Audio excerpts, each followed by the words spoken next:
স্বভজন বিভজন সর্বপ্রয়োজন অবতার সার শিরোমণি শ্রী শ্রী গৌর নিত্যানন্দের অপার অনুকম্পায় শ্রী শ্রী গান্ধার্বিকা গিরিধারী রহিতুকি করুণায় কার্তিকস্য কৃষ্ণপক্ষীয় গৃহমন্দিরে গৃহাঙ্গনে আদ্যা শক্তি দেবী ভগবতী বৈষ্ণবী পরা শ্রী শ্রী মায়ের অর্চন উপলক্ষে এই মাঙ্গলিক ভাগবতীয় ভক্তিযজ্ঞের আয়োজন।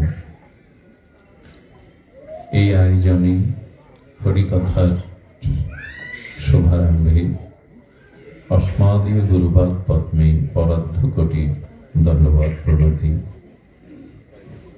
পূর্বে ব্যাসাসন ব্যাসপীঠে যিনি অমীয় হরিকথা সুধা দান করছিলেন আমারই বড় গুরু ভ্রাতা পরম প্রপূজ্য চরণ শ্রী নারায়ণ কৃষ্ণ দাস, তার চরণ কমলে সশ্রদ্ধ দণ্ডবৎ প্রণতি জ্ঞাপন পূর্বক আজ দূর দূরান্ত হতে মধুকরের মতো ভাগবত অমৃত মধু পানি মত্ত হয়ে সংসারের কর্ম বিসর্জন দিয়ে দেহাবেশ কর্মকে জলাঞ্জলি দিয়ে যারা ভ্রমর স্বরূপ হরিকথা মধুপানে মত্ত হয়ে এসেছেন, সেই মধু আস্বাদনকারী ভাগবত কথা আস্বাদনকারী বৈষ্ণবজন, সাধুজন, মহন্তজন, ভক্তজন এবং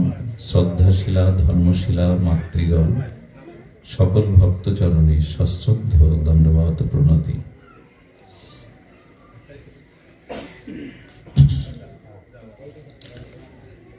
সুধীজন, মৃত্যুতে মৃত্যু যন্ত্রণা কষ্ট যদি কেউ পেতে না চায় তবে অবশ্যই জীবদ্দশাতে তাকে ভগবত আরাধনা করতে হবে। এখানে একজনও কেহ নাই যারা মৃত্যু যন্ত্রণাকে আপনারা প্রার্থনা করেন, প্রভু তোমাকে স্মরণ করতে করতে হাসি মুখে তোমার সাথে মিলন আনন্দে সারাদিন খেলা করে শিশু সন্ধ্যায় যখন সিংহদুয়ারে আসে আর জননীকে দেখে স্নেহবৎসল মাকে দেখে দৌড়ে কোলে আসে, তা আমি সারাটি জীবন তোমার খেলা খেলে যেন মৃত্যুর সময় হাসি মুখে শিশু মায়ের কোলে ওঠার মতো আমিও যেন তোমার কোলে যেতে পারি। এই মৃত্যু চাই কি আমরা? এই মৃত্যু কি চাই যে মৃত্যুর সময় যন্ত্রণা না হয়ে পরম আনন্দ পায়? যদি মৃত্যুর সময় যন্ত্রণা না চেয়ে ভগবান মিলন আনন্দ চেতে চান, তাহলে অবশ্যই বুদ্ধিকে বিবেককে কাজে লাগিয়ে ভগবানের ভজন করতে হবে। মৃত্যু যন্ত্রণা থাকবে না আপনার।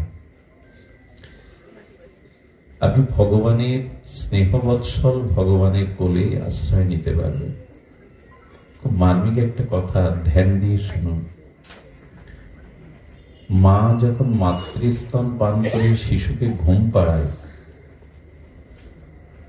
ওই শিশুকে মা নরম বিছানায় দেওয়ার সময় খুব সতর্ক হয়ে কোল থেকে নামায়, যেন না নড়ে ওঠে, ঘুম না ভাঙে। ভগবান বলেছিলেন, যারা আমার আশ্রয় করে ভজন করে, হে ভক্তি দেবী, মৃত্যুর সময় অমনি করে তাকে কোলে নিও, সে যেন ব্যথা না পায়। এই মৃত্যু যদি চাইতেই হয়, তাহলে বুদ্ধি উপযোগ করে বিবেককে কাজে লাগিয়ে ভগবানের ভজন করতে হবে। বাবা কথা বলো না, ভজন করলে মৃত্যু যন্ত্রণা থাকবে না। আর ভজন ব্যতীত জগতে কামনা বাসনা ভোগ করে গেলে মৃত্যু যন্ত্রণা একবার না বহুবার পেতে হবে। সিদ্ধান্ত এখন আমাদের। সুধীজন, আমাদের সামনে দুটি জিনিস, খুব নীরবে শুনুন, আনন্দ পাবেন। একটি ভোগ, একটি ভগবান। কয়টি জিনিস? দুটি। একটি ভগবান, একটি ভোগ। কোনটা চাই আমরা? বাড়ি, গাড়ি, রূপ, যৌবন, মান, সম্মান, যশ, খ্যাতি, ভোগ। এর একদিকে ভগবান। ভগবানের দুটি সামনে দিয়ে রেখেছেন। ঘুমায় না মা, এ দুটি সামনে দিয়েছেন। এখন আমি আপনি কোনটি চাই? ভগবানকে চাই না ভোগ চাই? দেখুন, এখানে কিন্তু মাথা নেড়ে আমরা সম্মতি দেব ভগবান চাই, আদৌ চাই না, ভোগই চাই। এখানে যদি বলি আপনারা কি চান, হাত তুলে হরিবোল দিন, তো সবাই হরিবোল দিয়ে আমরা বলবো ভগবান চাই। অন্তর কি তা চাই? যথার্থ কি ভগবানকে চাই? বলে আমরা দুটোই চাই। চালাক তো, ভোগও চাই, ভগবানও চাই। আর ভোগ চাই আগে, ভগবান চাই পরে। কেন জানেন? ওই ভোগগুলো যাতে বজায় থাকে, অর্থ নষ্ট না হয়, জরাব্যাধি যাতে না হয়, আমার অভাব অনটন যাতে না হয়, এই জন্য ভগবান তোমায় ডাকি, এগুলো বজায় রাখো। দুটো একসাথে পাবেন না। এখন দিন পাবেন কেউ? এখন আকাশে সূর্য পাবেন? সম্ভব কি? একই সাথে ভোগ আর ভগবান পাওয়া যাবে না। আপনাকে একটা বেছে নিতে হবে। তবে এইটুকু বলি, ভগবানকে পেলে ভোগ পাওয়া বাকি থাকে না, বরঞ্চ অধিক ভোগ পাওয়া যায়, অধিক আনন্দ পাওয়া যায়।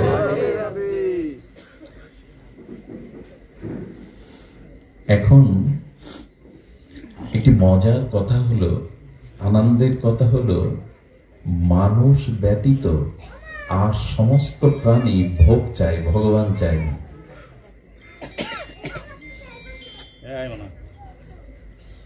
কি বললাম?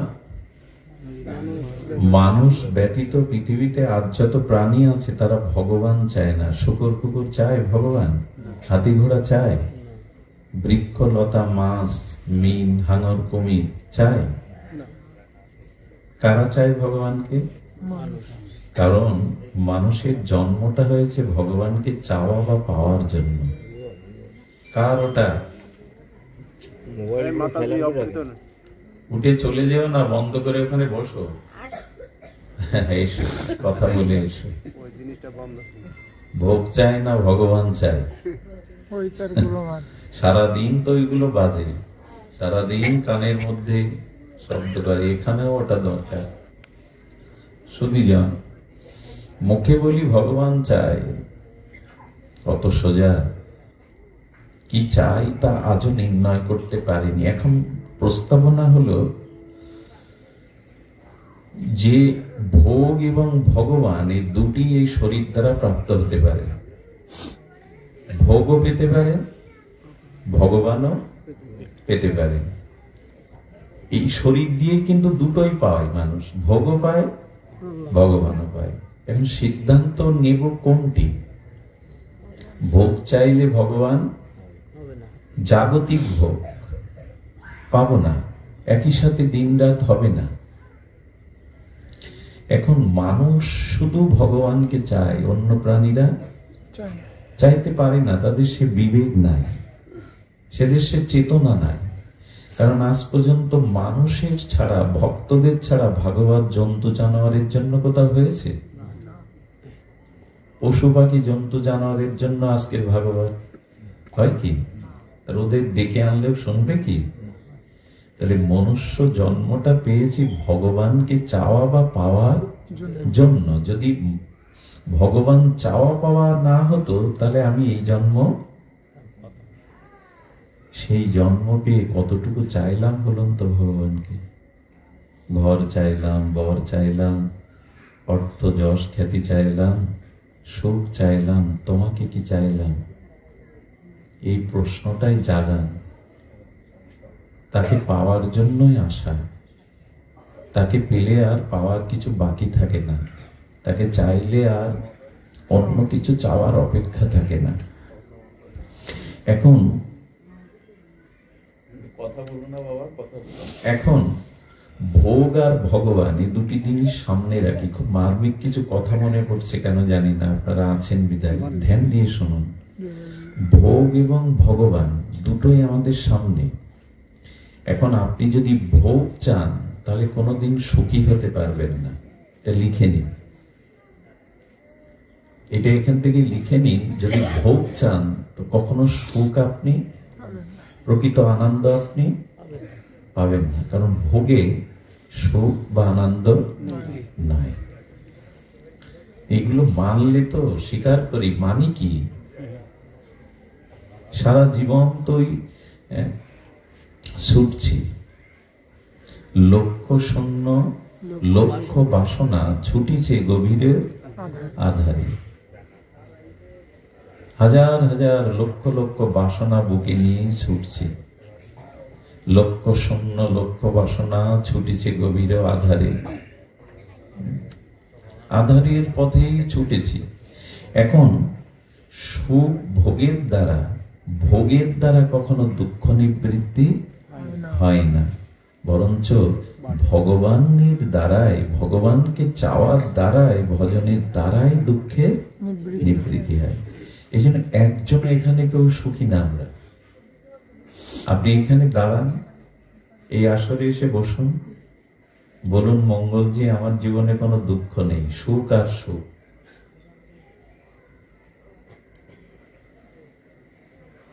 নেই এই কারণে ভোগের মধ্যে দুঃখ নিবৃত্তি হয় না, ভোগের মধ্যে দুঃখ যায় না। ভোগ দুঃখকে কবে বুঝবো বলুন তো, কবে এই অনুভূতি আসবে?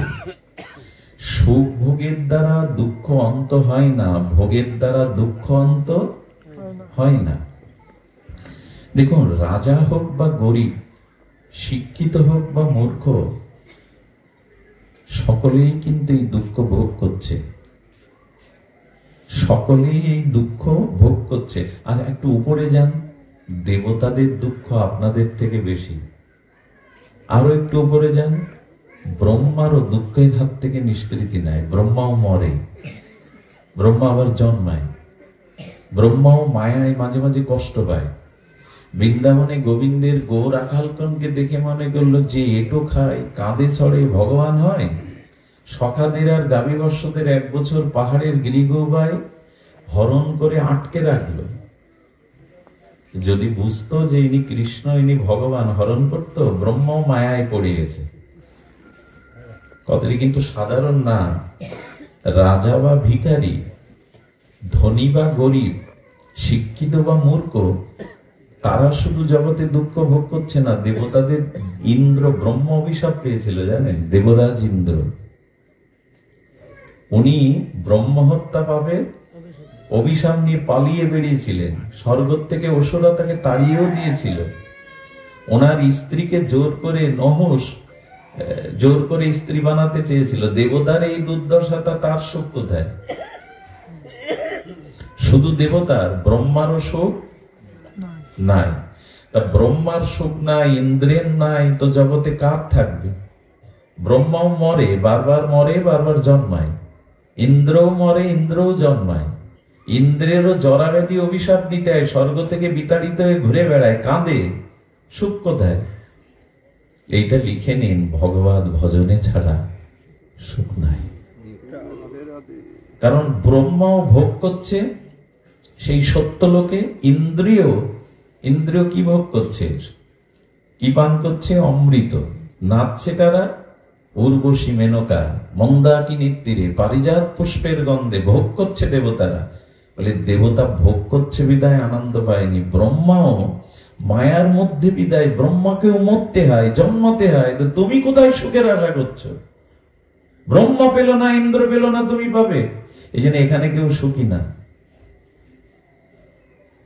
এই সুখটা তো ভগবত ভজনে।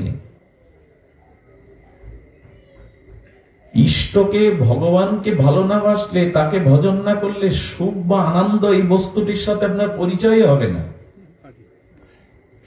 কেমন দেখুন, একটু দৃষ্টান্ত এসছে, দৃষ্টান্তটা অপূর্ব। আমার দেহটা অংশী, খুব ধ্যান দিতে হবে। অনেকের ঘুম আসছে চোখে, কেন জানি না, হয়তো ক্লান্ত, ঘুমায় না। দেহটা অংশী, আর হাত পা চোখ কান নাক মুখ এগুলি অংশ। অংশী আর অংশ।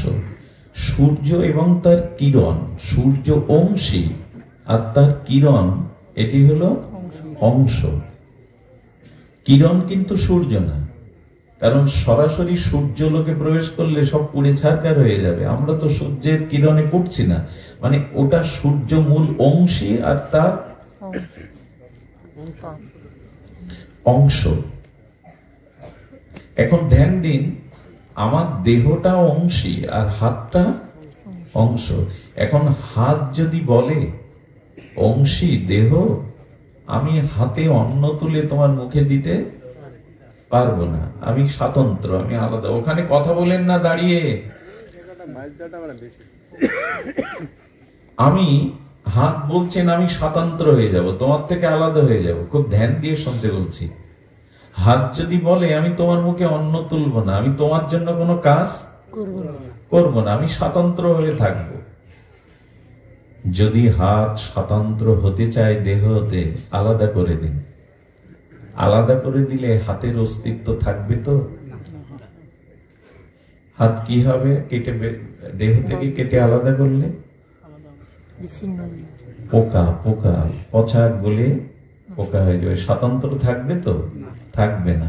বরঞ্চ হাত যদি অংশী, অংশ যদি অংশী দেহকে সেবা করায়, মুখে অন্ন তুলে দেয়, তখন হাতের জন্য আলাদা খাদ্যের ব্যবস্থা করতে হয় না। ওই মূল দেহে খাদ্যে প্রবেশ করলে হাতেও বল। আচ্ছা, হাতে অন্ন দিন তো, মুখে না দিই, হাত কাজ করবে? হাতে বল পাওয়া যাবে? ঠিক এই কথাটার অর্থ হলো ভগবান হলো অংশী, আমরা হলাম অংশ। মামই বংশ জীবলোক জীবভূতা সনাতন। ভগবান অংশী, আমরা অংশ। ভগবান প্রভু, আমরা তার দাস। এই পরিচয়ে যতদিন না আসবেন, স্বতন্ত্র ভাবে চলবেন, আমি অমুক, আমি তমুক, আমি ধনী, আমি বিদ্বান, আমি রাজা, আমি ব্রহ্মা, আমি ইন্দ্র, আমি অমুক তমুক। যখন ভগবান থেকে স্বতন্ত্র হয়ে যাবেন, তখনই দেহ থেকে হাত বাদ দিলে যেমন স্বতন্ত্র হাতের অস্তিত্ব থাকে না, পচে গলে যায়, পোকা হয়ে যায়, আমাদের অস্তিত্ব থাকবে না। এইটাই তো ভুলে গেছি যে আমি কৃষ্ণের দাস, আমি ভগবানের অংশ, অমৃতস্য পুত্র, আমি অমৃতের অংশ। ভাগবতে আসতে হবে কেন? এই কথাটা মনে করার জন্য। আমি ভগবানেরই অংশ, আর কারণ নয়। ইষ্ট ছাড়া থাকলে আপন, ছিন্ন ভিন্ন তার জীবন। হাত আলাদা করে দিন দেহ থেকে, ছিন্ন ভিন্ন হয়ে যাবে, পোকায় রূপান্তরিত হবে, একদলা পচা মাংস পোকা। তেমনি আপনি ইষ্ট থেকে, ভগবান থেকে বিচ্ছিন্ন হয়ে যান। আজকে মানুষের অর্থ আছে, বাড়ি গাড়ি আছে, আনন্দ বা শান্তি নেই কেন? ওই যে আলাদা হয়ে গেছে। ভগবানের সত্তা থেকে নিজেকে পরিচয় দেই আমি অমুক তমুক। এটা মহাপ্রভু বলছেন জীব নিত্য কৃষ্ণ। এই কথাগুলো ফিরে ফিরে বারবার আসবে পাঠে, একবার না। বলে এরা এক কথা বারবার বলে কেন? বলে এক ভাত প্রতিদিন খান কেন? অন্য প্রদীপ 2-4 দিন রুটি চান না, পরে আর আপনার মুখের দিকে তাকানো যাবে না। একই ভাত প্রতিদিন খেলে জগতের বস্তু যদি অরুচি না হয়, একই হরি কথা প্রতিদিন শুনুন, তাতে অরুচি কোথায়? জীব নিত্য কৃষ্ণদাস, এটা বারবার মনে করুন। খুঁটিকে পুঁততে গেলে বারবার আঘাত করতে হয়, একবার আঘাতে পোতে না। লোহার কোন প্রস্তর খণ্ডকে পুঁততে গেলে বারবার আঘাত। এই কথাগুলো বারবার মনে করান। আমি ভগবানের, আমি কৃষ্ণ দাস, আমি তার অংশ, তিনি অংশী। আলাদা করতে যাবেন না। এই আলাদা করাতেই কৃষ্ণ ভুলি যে জীব অনাদি বহির্মুখ। এই জন্য ভগবত দর্শনে, ভগবত ভজনেই দুঃখের নিবৃত্তি। ভগবত ভজনেই দুঃখের নিবৃত্তি। ভোগে কখনো নিবৃত্তি হয়নি, হবেও না, হওয়া সম্ভব নয়। সুধীজন, এই জন্য বলছেন যতদিন পর্যন্ত মানুষ আত্মস্বরূপ ভগবানের স্বরূপ ভজনের দ্বারা উপলব্ধি না করে গুরু কৃপায়, সাধু কৃপায়, ভগবত কৃপায়, ততদিন দুঃখের হাত থেকে তার নিষ্কৃতি, এবং মৃত্যুর সময় এই দুঃখ নিয়েই তাকে বারবার মরতে হবে, বারবার জগতে আসতে হবে। একটা জিনিস একটু কি বলে, আন্ডারলাইন না কি বলে, তো আমি মূর্খ জানি না কি বলে, হতো আন্ডারলাইন করে নিন। সংসারের কোন সুখ ভোগের ইচ্ছা যখন মনে জাগবে, জানবেন আপনার দ্বারা পাপ হতে শুরু করেছে। এটা আন্ডারলাইন করে নিন। সংসারের কোন ভোগের চিন্তা যখন মনে আসবে, জানবেন আপনার দ্বারা পাপ কর্ম হতে শুরু করেছে।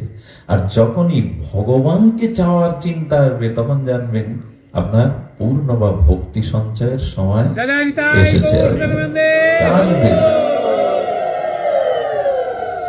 সংসারে ভোগের ইচ্ছা জাগলেই পাপ কর্ম তার দ্বারাই হবে। আজ একটু ওই খেতে চাইছে, কি খেতে চাইছে বুঝতে পেরেছেন তো? ওই খেতে চাইছে মানে একটু জিহ্বার সুখ হবে, তো ওকে আগুনে পোড়ায়। দেখেছি বাজারে, ওকে প্রথম জ্বলন্ত আগুনের ওই জলের মধ্যে পোড়ায়, কাটে। একটা প্রাণীকে জ্বলন্ত গরম জলের মধ্যে দিয়ে হত্যা করছেন। এখন আপনার জিহ্বার সুখ পেতে গেলে তো ওই কর্মটা আপনাকে করতে হবে, তো কাটতে হবে তো ওকে। কেউ যদি বলেন তোমরা শাক কাটো, তাতে দোষ হয় না, শাকেরও তো প্রাণ আছে। জগদীশ চন্দ্র বসু বললেন তো শাকেরও তো প্রাণ আছে। বললো শাক কাটলে ওর থেকে আবার গজায়, শাক কাটলে ছটপট করে না সামনে। যে হিংসা সামনে প্রতিমান হয়, প্রকট হয়, ছটপট করতে থাকে, এই হিংসা করাই শাস্ত্রে পাপ। আর যে হিংসা বেঁচে থাকার জন্য করলে বাহ্যিক ছটপটই নাই, তাকে পাপ বলে। আচ্ছা, আঙুল কাটলে বাড়বে তো? চুল কাটলে, নখ কাটলে দুটো কাটা সমান? শাক কাটলে ডগা আবার, রুই কাটলে। কেউ কেউ বলে তোমরাও তো কাটো, তোমরা কাটো না তো। দুটো যে হিংসাটা প্রকট হয়, ছটপট করা দেখা যায়, এটাই হিংসা। কিন্তু ওইগুলো কাটলে ছটপটনিটা দেখা যায়, শাক কাটলে। এখন যখনই কোনো ভোগের চিন্তা আসবে, আপনার দ্বারা কোনো পাপ কর্ম হয়ে যাবে।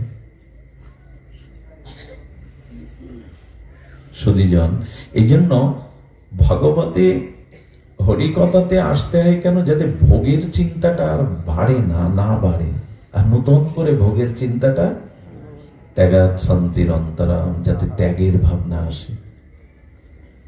মৃত্যুর সময় যাতে ছটফট করতে না হয়, কষ্ট না পেতে হয়। এই জন্য শাস্ত্রে বলেছে যে ভগবানকে পাওয়ার একটা ইচ্ছা জাগাও। আর এই ইচ্ছাটা তোমার হবে না, এই রোগ যার হয়েছে তার ছোঁয়া লাগাও। অর্থাৎ যারা ভগবানকে পাওয়ার জন্য, ইষ্টের জন্য, প্রভুর জন্য দিন রাত এক করে আর প্রভুর সেবা, প্রভুর সন্তুষ্টি, প্রভুকে আনন্দ দেওয়ার চেষ্টা করছে, ওই জাতীয় সাধু ভক্তদের পাশে গিয়ে বসো, তাদের সঙ্গ করো, ওর ভাবনাটা তোমার মধ্যে যাবে। এটা অনেকটা খোসপাসটার মতো, চর্মরোগের মতো। যার হয় তার পাশে যান, যার 5টা খোসপাসটা হয়েছে ওর পাশে যান। পক্স একজনের বাড়িতে হলে, স্মল পক্স, মায়ের দয়া বলে, মানে তাই তো, মায়ের দয়া বলে। মায়ের দয়া বাড়িতে একজনের হলে ওদের জন্য বলে। তার মানে যার ভক্তি হয়েছে, যে ভগবানকে মনে প্রাণে চাইছে ভোগ ত্যাগ করে, তার সঙ্গ করুন। এই সাধু, গুরু, বৈষ্ণব, সন্ত, এদের সঙ্গ করলে এই ভাবধারাটা শুধু ভাবধারা না, এদের দ্বারা আপনি ভোগের পথে না ভগবানের পথে যেতে পারবেন। তার পেছনে সব থেকে বড় হলো ওদের আশীর্বাদ। ওরা যখন বলে, সাধু মহন্ত ঋত্বিকগণ যখন বলেন তোমার কৃষ্ণ প্রাপ্তি হোক, তোমার ভগবত, এটা শুধু মুখের কথা নয়, ওদের ওই বলবার সাথে ওদের হৃদয়ের অনুভূতি, ভজনটা মেশানো থাকে। বাবা মার চরণ ছুঁয়ে প্রণাম করলে যেমন মাথায় হাত দিয়ে বলে বেঁচে থাক খোকা, বেঁচে থাক মা, ওই আশীর্বাদ শুধু আশীর্বাদ না, অনেক বড় বেদের মতো মন্ত্র, ওইটা আপনাকে রক্ষা করবে। তখন সাধুগুরু যখন সুদৃষ্টি দিয়ে আপনার দিকে তাকাবে, আশীর্বাদ করবে, তখন আপনার জীবন এই মুখী হবে। আজ পর্যন্ত জপ ধ্যান শাস্ত্র পড়ে দান ধ্যান তীর্থ পর্যটন করে ভগবত পথে আপনারা এগোননি, এগিয়েছেন সাধু সঙ্গের দ্বারা, কোন গুরু কৃপা বৈষ্ণব কৃপার দ্বারা এগিয়েছেন। এখন আপনি অঙ্ক দিন তো, যে আপনি সাধন ভজন জপ ধ্যান দ্বারা কতটুকু এগিয়েছেন আর সাধু সঙ্গের দ্বারা কতটুকু এগিয়েছেন।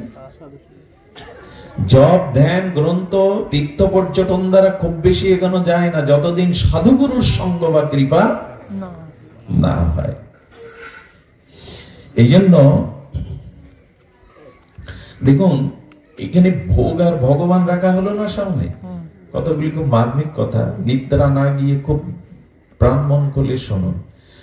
আপনি এই জন্মে কোটিপতি হতে চাইলে সবাই পারবেন হতে? সারা জীবন চেষ্টা করে এলেন, খেটে গেলেন, এর মধ্যে সবাই যদি বলে আমি কোটিপতি হব, পারবো কি চেষ্টা করলেও? কোটিপতি হতে চায়, এখানে সবাই যদি নারী পুরুষ চেষ্টা করে প্রার্থনা করে, হওয়া সম্ভব? সবার দ্বারা হওয়া সম্ভব? কিন্তু এখানে সবার দ্বারা সম্ভব। আমি ভগবান চাই, যদি আন্তরিক ভাবে চান তো সবাই পেয়ে যেতে পারে। এটা সম্ভব, এটা সম্ভব, এই জন্মেই সম্ভব। কিন্তু কোটিপতি হতে চায়, 5 তলা বাড়ির মালিক হতে চায়, এটা সবার পক্ষে। কিন্তু আমি ভগবান তোমাকে চাই, তোমার চরণ চাই, এটা সম্ভব। চাইছি কজন? ওরা চাহিতে জানে না দয়াময়, ওরা চাহে ধনজন আয়ু আরোগ্য বিজয়। ওরা জগতে বিজয় চায়, পদ চায়, প্রতিষ্ঠা চায়, ধন চায়, সম্মান চায়, তোমাকে কজন চায়? ওরা চাহিতে জানে না দয়াময়, ওরা চাহে ধনজন আয়ু আরোগ্য বিজয়। এই জন্য দয়া করে ভগবান চাইতে যেন আমরা শুরু করি।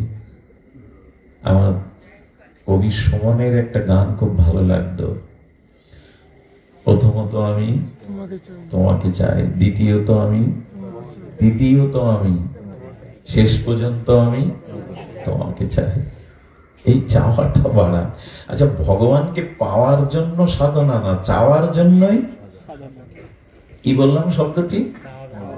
ভগবানকে পাওয়ার জন্য সাধনা না, চাওয়ার জন্যই সাধনা।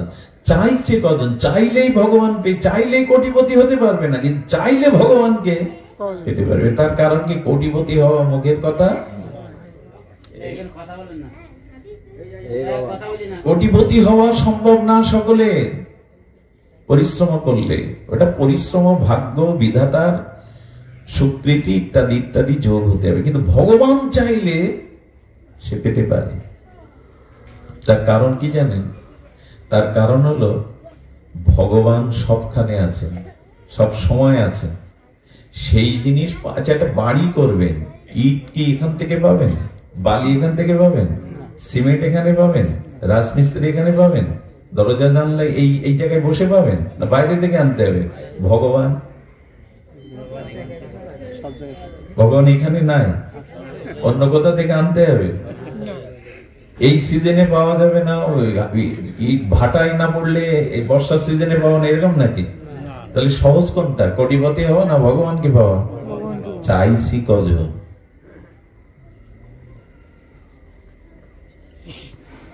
মনে প্রাণে চান, উনি বঞ্চিত করবেন না। উনি অন্তর্যামী, বোঝেন। মুখে চাইছো, মনে মনে মনে চাও, আমি প্রস্তুত আছি, আমি প্রস্তুত আছি তোমাকে ধরা দেওয়ার জন্য, শুধু প্রাণ খুলে আমাকে চাও। আচ্ছা, যদি বলি ভোগ দরকার নাই, বাড়ি গাড়ি দরকার নেই, বিষয় আসার দরকার নেই, বলে আছে, বলো ভগবান চাইলেন ওগুলো বেশি পাবে। আর শুধু ভগবানকে বাদ দিয়ে ওগুলো চাইলে দুঃখই পাবে, সুখ পাবে না। কি বললাম কথাটি? ভগবানকে ধ্রুব মহারাজ কি চেয়েছিল? রাজ্যই চেয়েছিল, কিন্তু ভগবান পেয়ে বলছে আর রাজ্যের দরকার?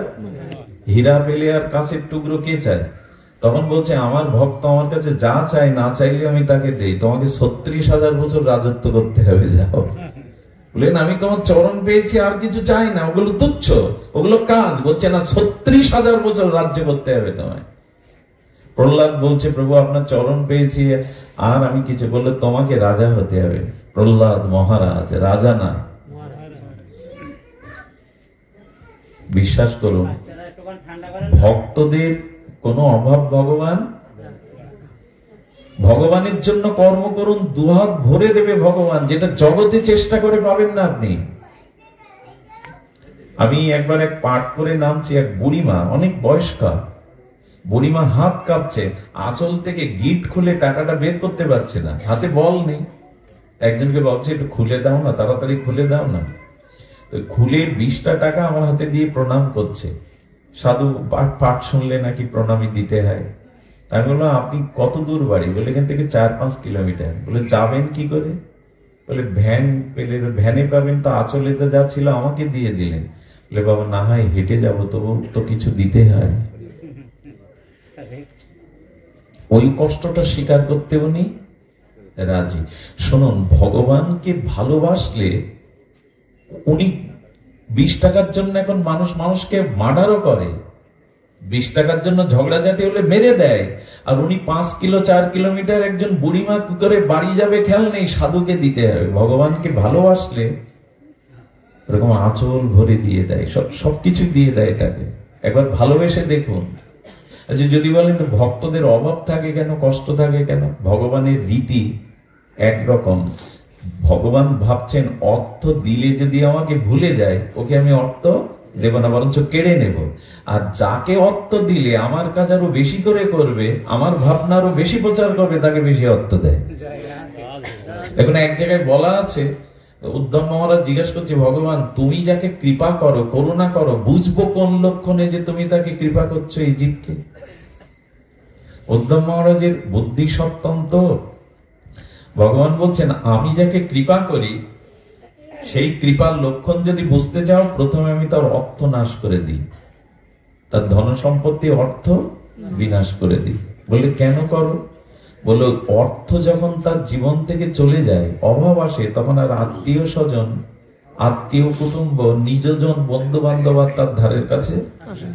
আরে ফুলে মধু রয়েছে বলে তো ভ্রমর আসে, প্রজাপতি আসে ফুটন্ত ফুলে, বিকালে ঝরে যাওয়া ফুলে প্রজাপতি এসে। অর্থ সামর্থ্য থাকলে দেখবেন সবাই, এখন বন্ধুর অভাব নেই। গ্রামে একজন ধনী থাকলে দেখবেন বাইরের গ্রামে গিয়ে পরিচয় দেয়, উনি তো আমার কাকা হন। আচ্ছা, যদি ওই কাকা ভ্যান চালায়, বলে তো আমার কাকা ভ্যান চালায় বোদাটা বাস স্ট্যান্ডে, কিন্তু আমার কাকার ফ্যাক্টরি আছে, এটা সবাই পরিচয় দেয়। লক্ষ্য করেছেন? আপনার বাড়ি কোথায়? তো বোদাটায়। তো ওই যে বোদাটায় যে ফ্যাক্টরি আছে না, উনি তো আমার কাকা। যদি ভ্যান চালাতো, তার মানে ভগবান বলছেন আমি অর্থ কেড়ে নিই কেন? কারণ ওর পেছনে আর কেউ ঘুরঘুর করবে না। তুমি আমার, আমি তোমার, এই মন্ত্র আর ঝাড়বে না। আর যখন সবাই দূরে সরে যাবে, তখনই মনে পড়বে প্রভু তুমি ছাড়া যে আমার কেউ নেই, কেউ তো তুমি ছাড়া আমার নাই। আবার বলছে যাকে অর্থ দিলে ওই অর্থ দেশ ও দশের সমাজের ভগবানের কাজে লাগবে, ওই প্রহ্লাদের মতো, ধ্রুবের মতো তাকে আমি রাজা করে দেই। কারণ সে অর্থ পেয়ে আমাকে ভুলবে, জগতের সেবা করে। আজকে এই যারা কষ্টার্জিত অর্থ দিয়ে এই কাজটা, শুধু কালী পূজা হলে এক কথা ছিল, এখানে এখন যে ভক্ত সেবা হবে, হরি কথা হচ্ছে, মানুষের জ্ঞান যোগ্য হচ্ছে, অর্থের এই হলো সদুপযোগ করা। অর্থ 3 ভাবে ভোগ করুন, নালে অভিশাপ হয়ে যাবে। প্রথম হলো অর্থ সৎ কাজে, মঙ্গল কাজে, ভগবত কাজে ব্যয় করুন। দ্বিতীয় হলো আত্মীয় স্বজনকে দিন, আর যা প্রয়োজন ছেলে মেয়ে ভোগ করুন। নয় কি কৃপন্ত ভোগ করতে চায় না, ভোগ করুন, আত্মীয় স্বজন অভাব হলে তাদের দিন। এই দুটো যদি না করেন, ওই অর্থ আপনার জীবনে সন্ত্রাসী, মামলা এবং রোগে চলে যাবে, যাবেই, আটকাতে পারবেন না আপনি। এটা ভাগবত বলছে, আমি না। অর্থ প্রথমত ভগবত কাজে ব্যয় করুন, সৎ কাজে, জগতের মঙ্গল কাজে ব্যয় করুন। দ্বিতীয়ত অর্থ যারা গরিব দুঃখী আত্মীয় পড়ে গেছে দান করুন, আর যা প্রয়োজন কৃপণতা না করে ভোগ করুন। এই যদি না করেন তো অর্থ চলে যাবে। কৃষকরা মাঝে মাঝে বৃষ্টির দিনে, বর্ষাকালে ধান খেতে আল চারিদিক দিয়ে আট করে বেঁধে দেয়। কিছু বুদ্ধিমান কৃষক আছে, আলের মাঝখানে ছোট একটু জল সরার, নাহলে ওই পুরো টাপ বেঁধে পুরো আল ভেঙে সব জল চলে যাবে। সুধীজন, এসব কথা বলছি এই কারণে, অনেকেই বলে ভগবান অর্থ কেড়ে নিয়ে কৃপা করে, সবার করে না। যার নিলে তাকে চাইবে, তার অর্থ কেড়ে নেয়, আর যাকে দিলে সে আরো ভগবানের কাজ করবে তাকে অর্থ বেশি করে দেয়। এই হলো মীমাংসা। তো এখানে শাস্ত্রে বলছে যে আপনি কোটিপতি হতে চাইলে পারবেন না, কিন্তু ভগবান চাইলে পারবেন। এখন এই ভগবানকে চাওয়াটা, ভগবানকে হৃদয় দিয়ে আন্তরিকভাবে চাওয়াটার নাম হলো ভক্তি বা ভজন। খুব বেশি অত্যাচার করব না, সময়ের মন দিয়ে শোনো। ভগবানকে এই চাওয়াটা হলো ভজন বা ভক্তি। এবং এই বর্তমান যুগে, খুব মন দিয়ে শুনুন, বর্তমান যুগে ভক্তি ব্যতীত যদি আপনি জ্ঞানী হন, যোগী হন, তপস্বী হন, কি ব্যতীত? ভক্তি ব্যতীত যদি আপনি জ্ঞানী হন, পণ্ডিত হন, যোগী হন, পাঠক হন, এই জ্ঞান, এই পাণ্ডিত্য, এই তপস্যা আপনার টিকে থাকবে না। ইটের ওপরে ইট দিবেন না, মাঝখানে সিমেন্ট দিন। তরকারি রান্না করুন, কিন্তু একটু লবণ দিন। ছিপ দিয়ে মাছ ধরতে চান তো সবকিছু দিলেন, কিন্তু 4 দিন বসির আগায়, না হলে মাছ আছে ভালো, ছিপও আছে, ফাতনাও আছে, 4 দেননি, হবে কি? একটা নারী সুন্দরী যুবতী, অষ্টাদশী, অলংকার পরান, কিন্তু অঙ্গে কোনো বসন দেবেন না, মানাবে কি? বলছেন জ্ঞানী হও, পণ্ডিত হও, ধনী হও, কিন্তু ভগবত ভক্তি যদি না থাকে, এগুলি তোমার বিনাশের কারণ হবে, বৃথার কারণ হবে। যুক্ত করতে হবে ভক্তিটি। ফুলকপির রসায় রেঁধেছেন ভালো, লবণ দেননি তো থুতু করে ফেলে দিতে হবে। এই জন্য বলছেন জ্ঞান কর্ম যোগ ধর্মে কৃষ্ণ নহে বশ, কৃষ্ণ বশ হেতু একমাত্র প্রেম ভক্তি রস। ভক্তি বিনা কোন সাধনায় দিতে না রে ফল। আরে বাবা, চৈতন্য চরিতামৃতে বলছেন ভক্তি বিনা কোন সাধনায় দিতে না রে সব ফল দেন ভক্তি স্বতন্ত্র প্রবল। জ্ঞান চেয়ে আছে ভক্তির দিকে, কর্ম চেয়ে আছে ভক্তির দিকে, আর বিদ্যা চেয়ে আছে ভক্তির দিকে। ভক্তি যদি বিদ্যার সাথে, পাণ্ডিত্যের সাথে, জ্ঞানের সাথে, তপতার সাথে যুক্ত না হয়, কোন ফলও দেবে না। এখন এই ভক্তি কি? এই ভক্তিটা আমরা কি করে পাবো? এবং এই ভক্তি খুব সহজ। জ্ঞান সবার জন্য নয়, তপস্যা সকলের জন্য নয়, পতঞ্জলিতে অষ্টাঙ্গ যোগ এগুলো সবার জন্য নয়, বিদ্যা সবার জন্য নয়, পাণ্ডিত্য সবার জন্য নয়, ভক্তি সবার জন্য। ভক্তি সকলের জন্য। একটু জোর দিয়ে বলছি কেন জানেন?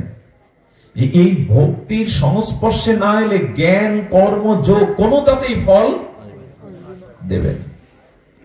এখানে ভক্তি কি? এই ভক্তির খুব সহজ সরল আবিধানিক অর্থ হলো ভগবানকে ভালোবাসা। ভগবানকে ভালোবাসা। দেখুন, এই ভগবানকে ভালোবাসা 2 প্রকারের। একজন খুব মালা জপ করে, আমার মতো হয়তো তিলক শিখা রেখেছে, 3-4 ঘন্টা মন্দিরে যায়, এটাই ভক্তি, এটাই তার ভক্তির ভক্তের পরিচয়। হ্যাঁ, এটা একটা অংশ, কিন্তু না, এটা খুব মার্মিক কথা, সব কথাই তো মূল্যবান। সেটি হলো যারা মন্দিরে যায়, মালা শিখা জপ করে, তারা ভগবানের ভক্ত বটে, কিন্তু যদি ওই কর্ম করার সময় শুধু ভগবানকে মন্দিরে দেখে, মালার মধ্যে দেখে, তিলক মালার মধ্যে দেখে, আর কোথাও দেখে না, সেটা ভক্তি নয়, এটা খুব ক্ষুদ্রতা। অর্থাৎ মন্দিরে যে ভগবানকে দেখছেন, ওই ভগবানকে সবার মধ্যে দেখতে হবে, এটাই অসাধারণ, এটাই ভক্তির পরিচয়। মন্দিরে ভগবান দেখলাম, বাইরে এসে কারোর মধ্যে মন্দিরে একটু যেতে গিয়ে আমার গায়ে পা লেগেছে, বাবা তার একেবারে দুর্বাসার মতো, অভিশাপ দেওয়ার মতো, এই দেখে চলো না। দেখলেন মন্দিরে ভগবান, বেরোনোর সময় পা লাগলো, তাতে গিলে ফেলেন তাকে। কোথায় ভক্তি আপনার? বলছি শুধু মন্দিরে যারা অতি সাধারণ, যারা মন্দিরে ভগবান দেখে ওই ভগবানকে সবার মধ্যে থাকে, এদের দৃষ্টি অসাধারণ, এরা ভক্তির অধিকারী, এরাই ভক্তির অধিকারী। এবং আমাদের দৃষ্টিটা কেন্দ্রে, শুনুন, এখানে এখন সবাই সাধু, সবাই ভদ্র, দেখেছেন না কেমন নিরিবিলি বসে আছে। একজন দেখতে না পেলে মাথা সরে দাঁড়াচ্ছে, একজন বসতে না পারলে আগে বসতে, একজনের গলায় মালা দিলে অন্যের গলায় দিয়ে দিচ্ছে, এখানে সবাই সাধু। এইখানে আপনার সাধুত্বর পরিচয় না, এখানে তো সাধু হতেই হবে 2 ঘন্টা। তার পরিচয় হলো বাইরে, ব্যবহারে, পরিবারে, সমাজে আপনি কতটুকু ভক্ত। এই জন্য এই আসর থেকে আর শুধু মন্দির থেকে ভক্তিটা ওইখানে সীমাবদ্ধ রাখবেন না, ব্যবহারে আপনার ভক্তির পরিচয় দিন। মন্দিরে রাধারানীকে দেখলাম, অন্য মেয়েদের পর স্ত্রীর মধ্যে রাধারানীকে দেখি তো? যদি না দেখেন, ভক্তি আপনার এক জায়গায় সীমাবদ্ধ, সংকীর্ণ। আচ্ছা, গঙ্গার জলটা তুলে গঙ্গার তীরে একটা গর্ত কেটে ওখানে রেখে দিন, স্রোত থেকে আলাদা করে বিচ্ছিন্ন করে রেখে দিন। 2 মাস পর ওই যে স্রোতবাহী গঙ্গার জলটা আর ওই যে গর্তে আটকানো দুমার জলটা এক থাকবে কি? কি হবে? মলিন হয়ে যাবে, ধুলাবালি পড়ে। কেন? ও তো গঙ্গা জল। গঙ্গা জল হলে কি হবে? স্রোতের মধ্যে তো নাই, স্রোত থেকে গর্তের মধ্যে আবদ্ধশীল হয়ে গেছে। ঠিক আপনি যখন শুধু মন্দিরে আর ভাগবত অনুষ্ঠানে ভগবান দেখবেন, অন্যখানে ভগবানকে দেখবেন না, তখন আপনি গর্তের মধ্যে ঢুকে পড়লেন,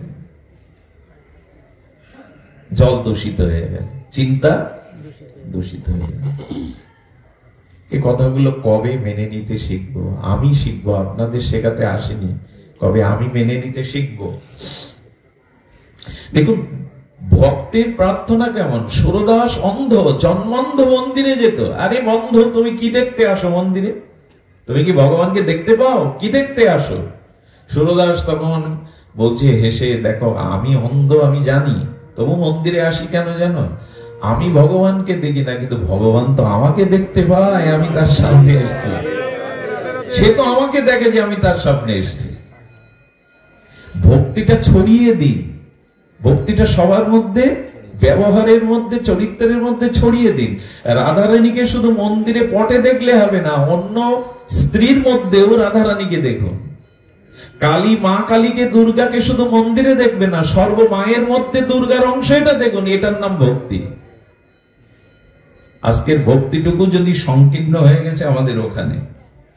এই জন্য আচ্ছা, এখন এখানে কারো প্রতি ক্রোধ করছেন? কথা বলুন, ক্রোধ করছেন? করে অনেকেই, সবাই করে না। এখানে সবার প্রতি যখন মন্দিরে ভগবান দেখেন তখন কামের চিন্তা জাগে? বললেন কি, যদি সবখানে সবার মধ্যে ভগবান দেখেন তাহলে ওই দশা তো সবসময় হবে। রোটের নাম তো ভক্তি। এখানে কারো প্রতি ক্রোধ করছেন না, এটা ভাগবত অনুষ্ঠান, এখানে সব সাধু বৈষ্ণবরা আসে। এই সাধু দৃষ্টি যদি সবখানে দেন তো কার প্রতি হয়তো ক্রোধ করবেন? সদীজন। এই জন্য ভগবানকে বিস্তার রূপে দেখুন, সাধারণ দর্শন দেখুন। এইভাবে দেখতে দেখতে কি হবে জানেন? লোহাকে জ্বলন্ত অগ্নির মধ্যে দিলে লোহার মধ্যেই অগ্নি ধর্ম প্রবেশ করবে। তো সবখানে সবার মধ্যে যদি ওই সৎ চিন্তা ভগবানকে দেখতে থাকেন, তাহলে ওই আগুনের তদাত্ম হয়ে যেমন লোহার মধ্যে আগুন ঢুকে যায়, আপনার মধ্যেও ভক্তি প্রবেশ করে যাবে। শুধু এইখানেই সাধুতা, এখানেই ভজন না। সুধীজন, এই জন্য আমাদের জীবনে এই ভজন খুব সহজ। আমি সংক্ষিপ্ত করে একটু ভজনের কথাটি, অত্যন্ত মার্মিক কথা। ভজন সহজ কেন? ভক্তি সহজ কেন? কারণ ভক্তির জন্য জ্ঞান, তপস্যা, যোগের জন্য যেমন কোথাও যেতে হয়, ভক্তির জন্য কোথাও যাওয়া, কোনো বস্তুর নতুন করে প্রয়োজন হয় না। আপনার মধ্যেই এখনই ভক্তি আছে, ভক্তির যা কিছু উপচার আছে, শুধু ওই ইচ্ছাটা জাগানোর দরকার। আচ্ছা, কলিযুগে সর্বশ্রেষ্ঠ সাধন নাম, এটা কোনো মত পথের বিরোধ নাই। প্রত্যেকটি মত পথে বলেছে কলিযুগে সংকীর্তন বা নামই হলো যুগ। কে বলেনি? সৎসঙ্গীরা বলেছেন, ওরাখান্দিক ঠাকুর বলেছেন কীর্তন ছাড়া, হরিবল ছাড়া ধর্ম। ঠাকুর অনুকূল চন্দ্র কি বলেছেন? হরির নাম ও পরম ব্রহ্ম জীবেরই নেম নেম নেম। ঠাকুর বলছেন নাম নাম নাম। কে বলেনি বলুন তো? স্বামী পরমানন্দ বলছেন জপৎ সিদ্ধি, জপৎ সিদ্ধি, জপ করো, গুরু নাম হরি নাম জপ করো। বৈষ্ণবরা তো খোলকত্তাল কীর্তন জপ করতে আছে। সারা পৃথিবীতে এই যুগ ধর্ম হলো নাম, নাম সংকীর্তন। এটি প্রত্যেক যুগাবতার মহাপুরুষের কলিযুগের যুগ ধর্ম। তো সেই নাম সংকীর্তনের মধ্যে কি আছে? বলে 100 নয় 100 কোটি অশ্বমেধ যজ্ঞ করলে যে ফল হয়, এক কৃষ্ণ নামে তার থেকে অধিক ফল হয়। বরঞ্চ কেউ যদি বলে 1 কোটি অশ্বমেধ যজ্ঞের সমান একটা কৃষ্ণ নাম, সে নামের কাছে অপরাধী হয়ে যাবে।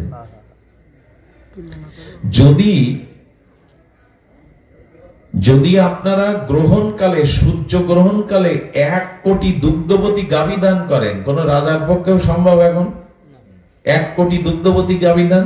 বললো যদি সূর্য গ্রহণকালে 1 কোটি গাভী দান কেউ করেন দুগ্ধবতী, আর যদি কল্পকাল আপনারা যদি গঙ্গা তীরে বা যদি কোটি কল্পকাল আপনারা প্রয়াগে বাস করেন, আর যদি আপনি সুমেরু পর্বত সমান সুবর্ণ বা সোনা দান করেন, তবু কৃষ্ণ নামের 1/1000 অংশের 1 অংশটা হবে না।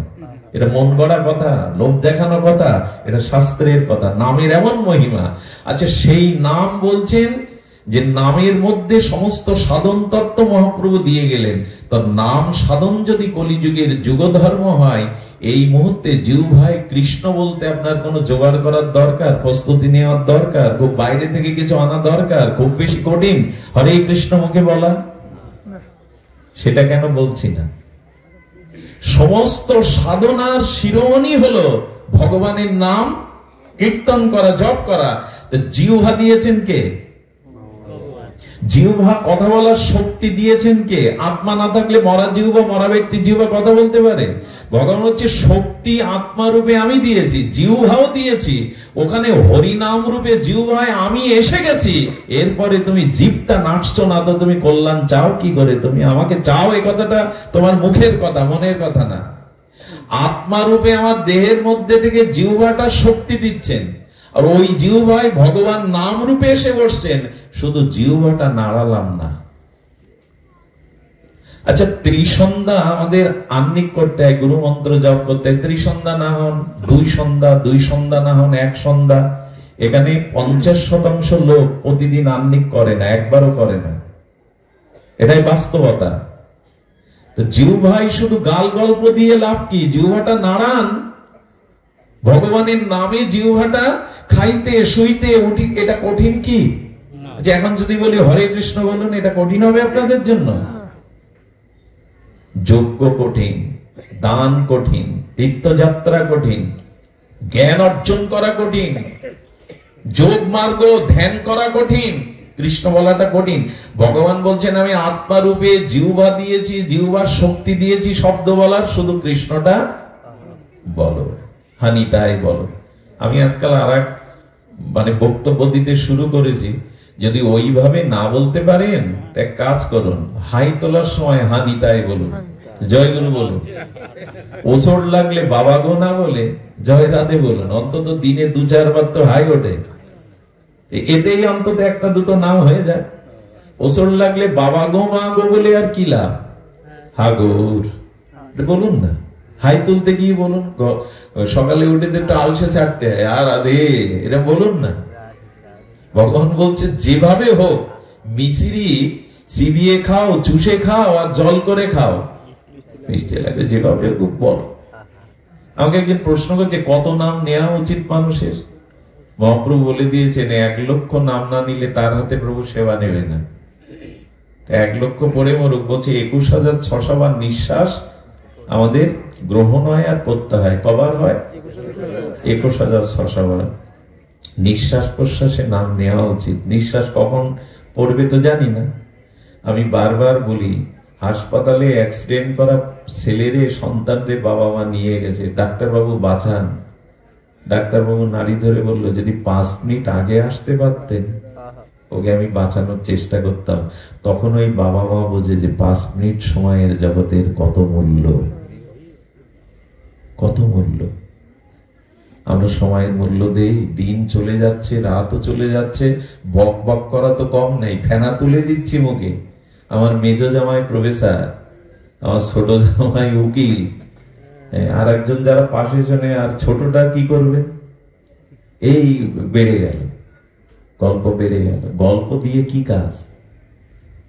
যদি মুখে কিছু বলতে হয় ভগবানের নামটা বলো, খাইতে শুইতে বলো। এটা খুব কঠিন কি মুখে জিহ্বায় নাম নেওয়া? কঠিন আমরা করে ফেলেছি, অভ্যাস নাই। তো একটু আগে দাদাজি বলে গেলেন না যে পিত্ত দোষ হলে মিশ্রি কিরকম লাগে? পিত্ত দোষে দুষ্ট জিহ্বা মিশ্রি খেলেও বলে তিতো লাগে। সব যা খায় তিত। আমাদেরও হরিনামে পিত্ত দোষ হয়ে গেছে তো, অনেক জন্মে বলিনি, অপরাধ রয়ে গেছে, এখন কৃষ্ণ বলতে আড়ষ্ট আর মজা পায় না। কিন্তু ওই মিশ্রি আবার বেশি বেশি খেতে হবে, খেতে খেতে পিত্ত ঠান্ডা হবে, তখন আবার ওর স্বাদ ফিরে আসবে। আচ্ছা, এক গেল হরিনাম।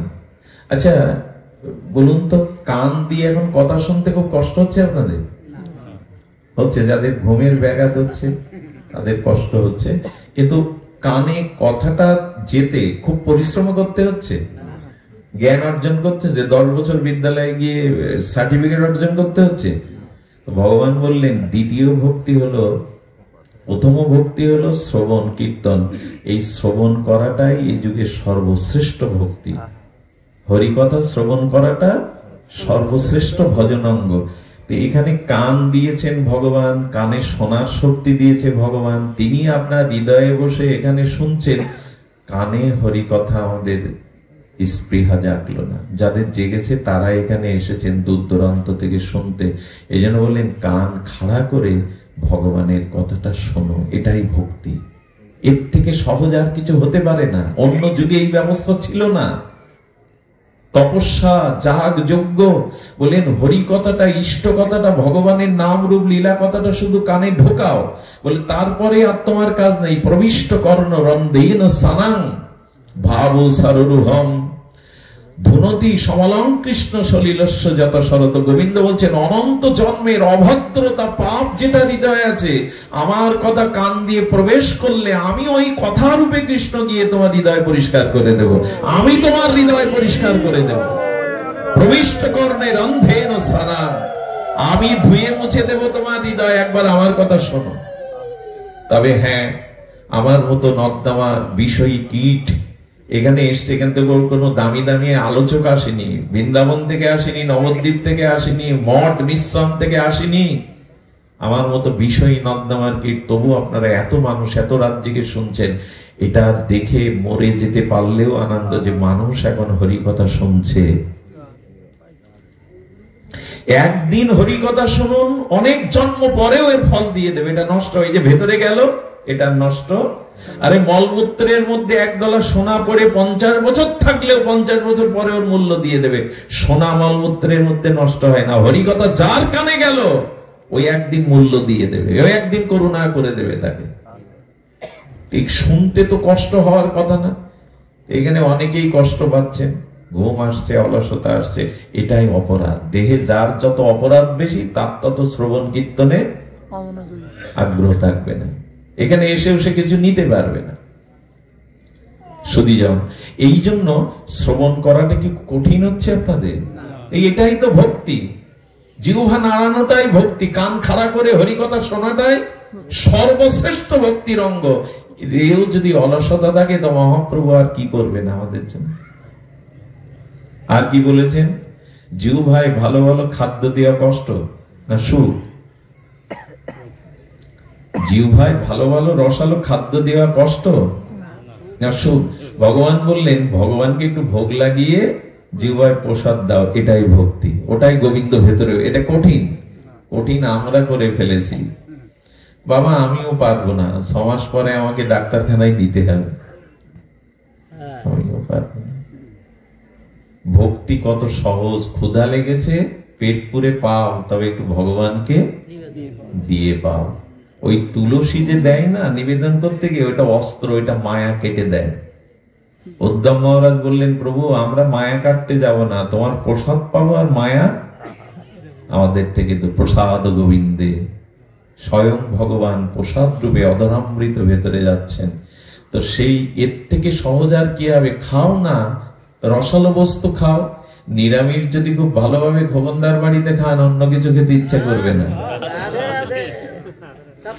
এখন সবকিছু 56 ব্যঞ্জন নিরামিষ, একটু ভোগ লাগিয়ে খান, আর কত জিউ ভাল লালসায় এটা ওটা খাবেন, একটু ভগবানকে দিয়ে পান, ওটা ভেতরে গেল তো ভক্তি। কঠিন কঠিন আমরা করে ফেলেছি, জিউ ভাল লালসায় পারবো না। সুধীজন আরেকটি জিনিস শুনুন, সেটি হলো মনে মনে একটু ভগবানের, আচ্ছা অসৎ চিন্তা, কুচিন্তা, জীবনের অনেক স্মৃতি, এই চিন্তাগুলো করতে কষ্ট হয় না, আসে তো স্মৃতি, তখন ভগবানের লীলাগুলো মনে মনে ভাবুন, এইগুলি হলো ভক্তি, এইগুলি হলো ভক্তির অঙ্গ। শ্রবণ, কীর্তন, আস্বাদন, আর মনে মনে একটু ভগবানকে, তার লীলাগুলিকে স্মরণ। অধিকার নেব না বেশি, তবে এইটুকু বলি যে আজকে আমাদের সব থেকে বড় সমস্যা হয়েছে, একটা বানিয়ে আমাদের সর্বনাশ করে দিল। আবার এই বাণীর অর্থ বুঝলে এই বাণীটা সার্থক মনে হবে। এটি বলে আমি পাঠ রাখছি, যেহেতু পূজা আছে, ভক্তদের সেবা আছে। সেটি হলো, ভগবানের ইচ্ছা ব্যতীত একটা গাছের পাতাও, এই বাণীর সঠিক অর্থ না বুঝে আমরা সব শেষ করে ফেললাম, আর শেষ আগামীতেও করব। যা করছে সব ভগবান। সত্যিই কি তাই? ভগবানের ইচ্ছা ছাড়া একটা গাছের পাতা পড়ে না, ভগবানের ইচ্ছা ছাড়া কেউ কিছু করতে পারে না। এই বাণীর অর্থ না বুঝে আমরা সর্বনাশ ডেকে এনেছে আমাদের জীবনে। এই বাণীর, আচ্ছা, ভগবান যদি সব করেন, আমার কিছু করার না থাকে, তার ইচ্ছা ছাড়া যদি গাছের পাতাও নাও পড়ে, আপনি আজকাল হাঁটু গুজে বাড়ি গিয়ে ঘুমান। এই ঘুমাচ্ছ কেন? দোকানে, অফিসে যাবে না, চাকরি করবে না, বলে ভগবান সব করবে, আমার কি করার আছে? ভগবান সব করবে। আচ্ছা, ভগবান যদি সব করেন, তাহলে কর্মফল আপনাকে ভুগতে হবে না ভগবানকে? কথা বোঝা যায়? যা কিছু করছেন ভগবান, তা ভগবান যদি সব করে, কর্ম যে করে ফল তো তাকে ভুগতে হয়, পাপ বা পুণ্য। তো ভগবান ভুগুক, আমি ভুগছি কেন? এই রহস্যগুলো না, ভাগবতে আসতে হয় রহস্যগুলো জানার জন্য। সব ভগবানের ইচ্ছা। এই বাণী পড়ে পড়ে আমাদের সর্বনাশ ডেকে ফেলেছে বাণীটা না বুঝে। আচ্ছা, কোর্টে আসামি উঠেছে, 302 ধারায় ফাঁসি রায় দিয়েছে, বলে আপনি কি ধর্মকর্ম জানেন না ম্যাজিস্ট্রেট, জজ সাহেব? সব করে তো ভগবান, আমাকে ফাঁসি দিচ্ছেন কেন? এ কথা যদি আসামি বলে, কি মানে যদি বলে সব করে ভগবান, আমাকে আপনি ফাঁসি দিচ্ছেন, যে গীতায় আছে, ভগবান সব করে ভগবান, আমি কিছু করিনি, শুনবে তো ম্যাজিস্ট্রেট? শুনবে? তাহলে এই কথা বলার অর্থ কি? যা করে এর অর্থ কি? সুধীবৃন্দ, এই ভাগবত শব্দের অর্থগুলোকে আমাদের অনুধাবন করতে হবে, বুঝতে হবে, না হলে কিন্তু সব গুলিয়ে ফেলবো। ভগবান সব করেন। আচ্ছা, আপনারা গীতার দৃষ্টান্ত দেবেন, ভগবান বলেছেন অর্জুন, আচ্ছা অর্জুনকে যদি ভগবান বলছেন নিমিত্ত মাত্রং ভব সব্যসাচী, না আমি সবাইকে মেরে রেখেছি, আমি সব করে রেখেছি, তো যদি ভগবানই সব করেন, তো অর্জুনকে আবার কর্ম করতে বলছেন কেন? এই করো, এই করো না, এরা বিধিনিষেধ আছে না গীতায়? সব যদি ভগবান করে, তো বিধিনিষেধ আবার অর্জুনকে দিচ্ছেন কেন? খুব ধ্যান দিয়ে কথাটি শুনতে হবে, বুঝতে হবে। সব কিছু করেন ভগবান, এ কথার মর্মার্থ কি? এ কথার যথাযথ অর্থ কি? ভগবান সবকিছু করেন এই কথা যদি বলেন, আপনার জীবন উচ্ছন্নে যাবে, আপনার জীবন শেষ হয়ে যাবে, মানুষ কিছু করবে না, দোষ চাপাবে ভগবানের।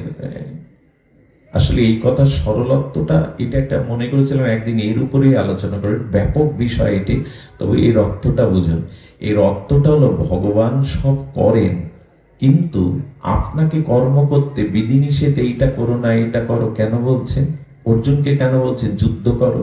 অর্জুনকে বলছে গান্ডীব ধরো, অর্জুন ওঠো, জাগো, গান্ডীব ধরো, শত্রুকে বিনাশ করো, সব করবেন তো ভগবান বলছেন কেন?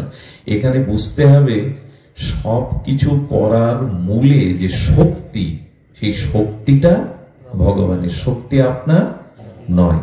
আর ওই শক্তির দ্বারাই সব কাজ হয়। একটা দৃষ্টান্ত দে, এই বিদ্যুৎটা আসছে কোথা থেকে? পাওয়ার হাউস থেকে।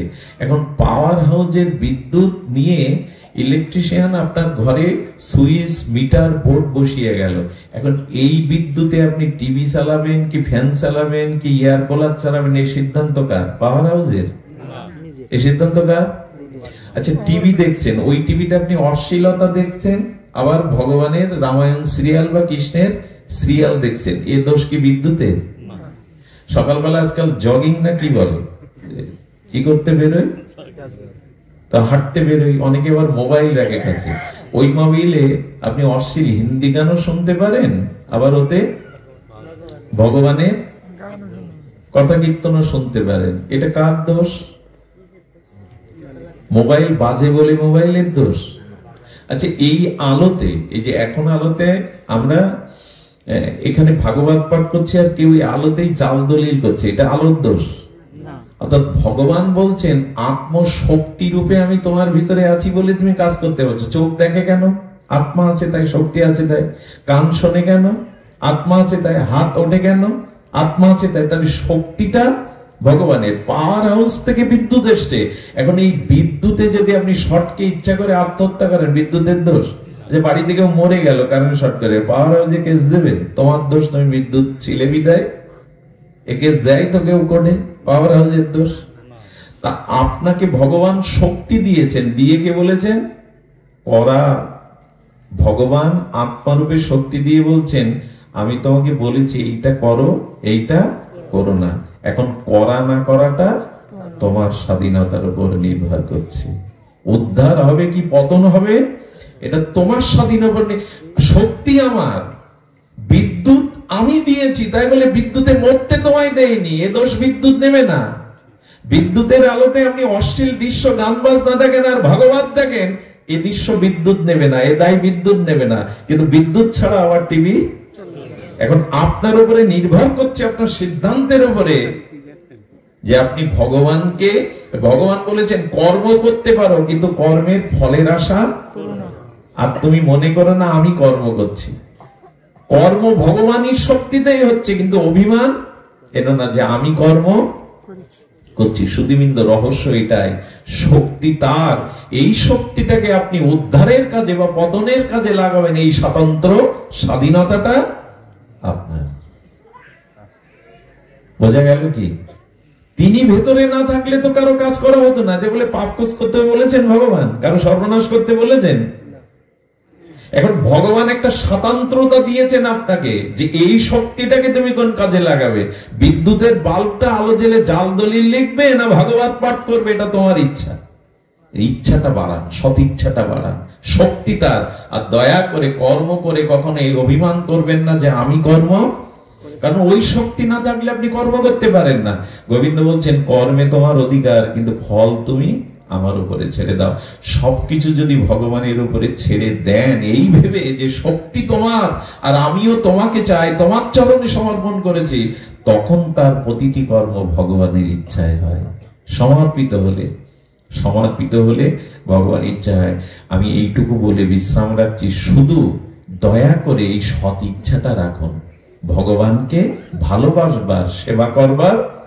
আবার বলি, ভগবানকে একটু ভালোবাসবার আর সেবা করার ইচ্ছাটা রাখুন, আর কিচ্ছু করতে নেই। এতে ভগবান আপনাকে ভক্তি, করুণা, প্রেম দিয়ে দেবে। যেমন ছোট শিশু হাঁটতে শিখেছে, 3-4 বছর বয়স, বাবা তোমার চশমাটা এনে দেব।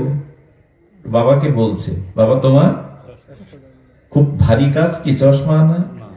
খুব বিশাল কাজ কি? বাবা খুশি হয় কিনা? আরে আমার ছেলেটা আমার কাজ করে দেওয়ার কথা বলছে, চশমা নিয়ে দেওয়ার কথা বলছে, আনা পড়ে থাকুক। ওই ইচ্ছাটা যেই বাবার কানে গেল, বাবা জড়িয়ে ধরে আদর করছে, ওরে বাবা আমার ছেলে আমার সেবা করার। সেবা কিন্তু নেবে না, ওই নিল চশমাটা। যদি জগতের জন্মদাতা পিতা চশমা না দিলেও শুধু চশমা দেওয়ার ইচ্ছাটা জাগলে পুত্রকে ভালোবেসে বুকে জড়িয়ে নেয়, আনন্দ পায়, তো ভগবানকে আপনি ভালোবাসবেন, এই ইচ্ছাটা জাগলেও ভগবান আনন্দ পেয়ে আপনাকে বুকে তুলে নেবে। শুধু ইচ্ছাটা যখন আমি তোমাকে ভালোবাসছি, প্রভু আমি আমি আমি তোমাকে একটু সেবা করতে চাই। সেবা অবিলাস মাগে নরোত্তমতা। সেবা অনেক দূরে। ওই বাচ্চাটা চশমা এনে দিতে চেয়েছে বাবার, তাতেই বাবা সন্তুষ্ট। ভগবান বললেন বাবার কত সন্তুষ্ট, তুমি যখন মনে করলে এবার থেকে হরিনাম নেব, এবার থেকে একটু ঠাকুরের চরণে তোর, এই ইচ্ছাটা যেই জাগলো আমি তোমাকে জড়িয়ে ধরবো। আহা, আমারই সন্তান, আমারই অংশ আজ আমাকে সেবা করতে চাইছে।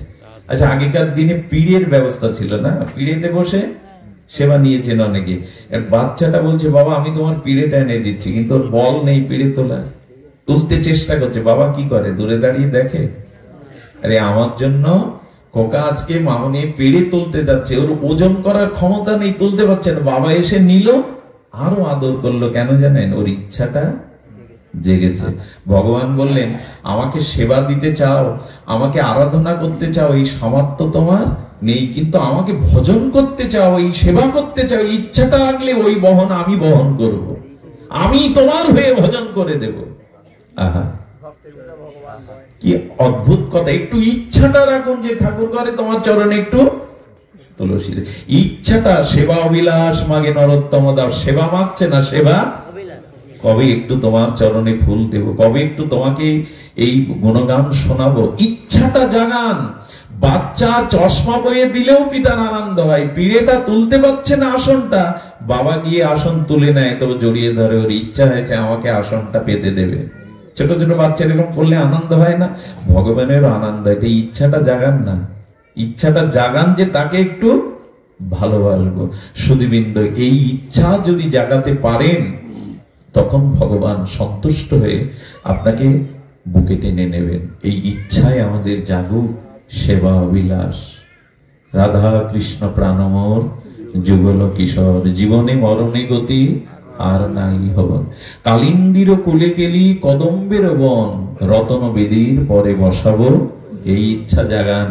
হেমগৌরী অঙ্গে দেব সোয়া চন্দন গন্ধ, আর চামর ঢোলাব, চামর হেরিমুখ চন্দ্র। এই যে ভগবানের ভালোবাসার ইচ্ছাটা জাগান। এই ইচ্ছাটা জাগালে কি হবে জানেন? ইচ্ছাটা জাগালে ভগবান বললেন, সারা জীবন যারা আমার নাম ভালোবেসেছে, মৃত্যু শক্তি লোপ পায়, সে উন্মাদ হয়ে যায়, বাক শক্তি না থাকে, তবে জেনে রেখো তার হয়ে আমি তার হৃদয়ে তার নামটা করিয়ে নেই। ওই দায়িত্ব তখন আমার। আপনারা ইচ্ছাটা জাগান, ভগবানকে সেবার। হাত আলাদা হলে দেহ থেকে টিকবে না, হাতের বল থাকবে না, পচে গলে যাবে। তেমন আমরা ভগবান সন্তান, তার সেবা করার ইচ্ছাটাও ভক্তি। গোবিন্দ এই জন্য বলেছেন, আজকে সকালে কেউ শুনেছে এই ভবনে পাঠ শুনতে আসবে, কালী পূজা উপলক্ষে ভগবত পাঠ, কেউ আসতে পারেনি, মনে করেছিল। গোবিন্দ বলছেন কি, সদ্য হৃদয়ে অবরুদ্ধতি শুশ্রবি তৎক্ষণাৎ।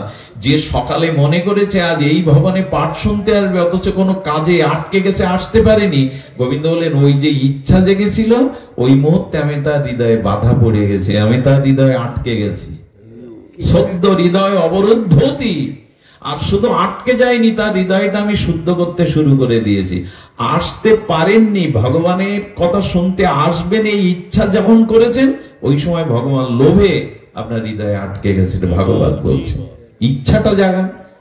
কবে করবেন ভগবানের কৃপায় জানা নেই, কিন্তু সেবার ইচ্ছা জাগান, নামের ইচ্ছা জাগান, তাকে একটু আরাধনার ইচ্ছাটাই শুধু জাগান, তাতেই কল্যাণ হয়ে যাবে। যেমন বিশ্বনাথ দা অনেক দিনের পরিচিত, এই পাটকেল ঘাটার আপনাদের প্রত্যেকের মুখগুলো চেনা।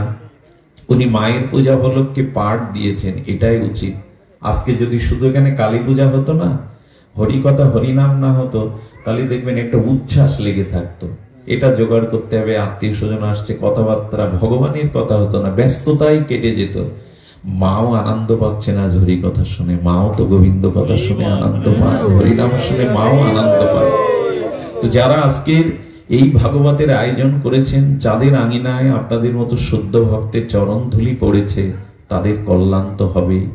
আশীর্বাদ করবেন, তাদের মনোবাঞ্ছা যেমন ভগবান পূর্ণ করেন, তারা যেন সৎ সুন্দরের পথে, ভগবানের পথে চলতে পারে, এই প্রার্থনা রেখে আজকের মতো হরিকথা, যেহেতু মায়ের পূজা আছে, আপনারা প্রসাদ নিয়ে যাবেন আর সবাইকে আশীর্বাদ করে যাবেন। যারা এই অনুষ্ঠানের আয়োজক, তাদের যেন আত্মকল্যাণ হয়। জয় শ্রী গুরু প্রেমানন্দে, জয় শ্রী রাম।